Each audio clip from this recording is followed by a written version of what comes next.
రెండవ స్థానం విరాట్ కోహ్లీ. ఈ సంవత్సరం జరిగిన ఐపీఎల్ 2025లో విరాట్ కోహ్లీ ఆరంభం నుంచి దూకుడుగా ఆడాడు. ఈ సంవత్సరం ఆర్సీబీ కప్ గెలవడంలో కోహ్లీ తన వంతు కృషి చేశాడు.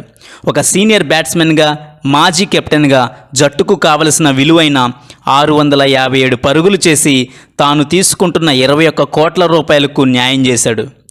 18 సంవత్సరాలుగా బెంగళూరు జట్టుకు రాని ట్రోఫీని సాధించడానికి అహర్నిశలు కష్టపడిన ఏకైక ఆటగాడు కోహ్లీనే.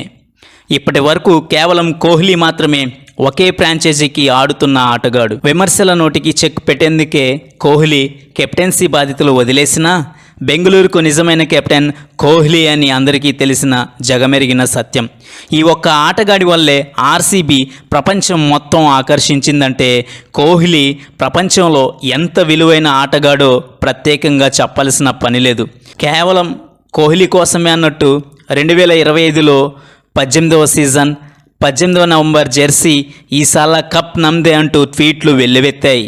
ఈ సీజన్లో ఒకవైపు కోహ్లీకి, మరోవైపు బెంగళూరుకు కప్ లేని లోటు తీరింది. 3వ స్థానం